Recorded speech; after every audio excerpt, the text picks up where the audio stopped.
نہیں دیکھیں وہ ہمارا لائے عمل یہی ہے, ہم ان کو دوبارہ یہ ایشو ٹیک اپ کر لیں گے. ہم آزاد امیدواران نہیں ہیں ایز فار ایز سنی اتحاد کونسل از کنسرن. سنی اتحاد کونسل کو پراپرلی جوائن کیا گیا تھا, اس کے ایفیڈیوٹ, اس کی ڈاکومنٹیشن 720 پیجز کی ڈاکومنٹیشن میں نے فائل کروائی تھی الیکشن کمیشن میں, اور الیکشن کمیشن نے جو ریزرو سیٹوں کے نوٹیفیکیشن ایشو کی ہے اس کی جو پارٹیز اسٹرکچر انہوں نے دیا تھا اس کی پروپورشنیٹ دیکھا تھا کہ کس پارٹی کی کتنی ریپرزنٹیشن ہے, اس میں سنی اتحاد کا نام انکلوڈڈ ہے.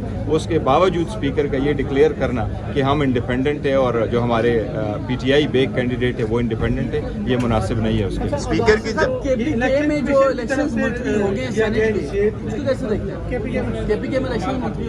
دیکھیں الیکشن کمیشن کو کے پی کے الیکشن ملتوی نہیں کرنے چاہیے, یہ تو لیگل مسئلہ ہے اور ہم نے سپریم کورٹ میں آلریڈی پٹیشن فائل کر دی ہے. اور ہم سمجھتے یہی ہیں کہ آرٹیکل 51 کے مطابق کسی بھی پولیٹیکل پارٹی کو اس کی جیتی ہوئی سیٹوں سے زیادہ نہیں دے سکتے آپ.